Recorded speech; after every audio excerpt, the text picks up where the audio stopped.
দেরি হয়েছে আমাদের কিছুটা। আজকে প্রেসিডেন্ট পহেলা বৈশাখ ও চৈত্র সংক্রান্তি উদযাপনের প্রস্তুতি নিয়ে রাজধানীর ফরেন সার্ভিস একাডেমিতে সংস্কৃতি বিষয়ক মন্ত্রণালয়ের এই সংবাদ সম্মেলন। বর্ষবরণ উপলক্ষে সরকারের পক্ষ থেকে নেওয়া নানা উদ্যোগের কথা জানান উপদেষ্টা মোস্তফা সরোয়ার ফারুকী। অনুষ্ঠান সেটা হচ্ছে সুরের ধারার অনুষ্ঠান হচ্ছে, কিন্তু সুরের ধারার অনুষ্ঠানে একটু পরিবর্তন এসছে। তারা আগে করতো হচ্ছে চিনমতি সম্মেলন কেন্দ্রে, কখনো লালমাটিয়া কলেজে, এবার তারা করবে হচ্ছে রবীন্দ্র সরোবরে। এবারে শোভাযাত্রাটা প্রথমত আগের যে কোনো বারের চেয়ে আলাদা হবে, এ বিষয়ে কোনো সন্দেহ নাই। সেটা হচ্ছে রঙে, এর কন্টেন্টে এবং এর আয়োজনে। এবারের শোভাযাত্রায় থাকছে নতুনত্ব, ফিলিস্তিনকে উৎসর্গ করে গান, কৃষক থাকবে বড় একটি থিম।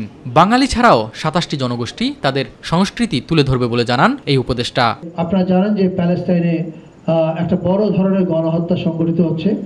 বাম্বা প্রায় ২০০ গিটারিস্ট নিয়ে আসবে এবং তারা আহ্বান জানিয়েছে ঢাকা এবং ঢাকার আশেপাশে যত গিটার প্লেয়ার তারা প্রত্যেকেই যেন তাদের সঙ্গে যোগ দেয়, এবং তারা আহ্বান জানিয়েছে আপনারা একটা প্যালেস্টাইনের ফ্ল্যাগ নিয়ে আসবেন এবং ওই রক মিউজিশিয়ানরা একটা গান গাবে। আপনারা জানেন সেই গানটা from the river to sea Palestine will be free.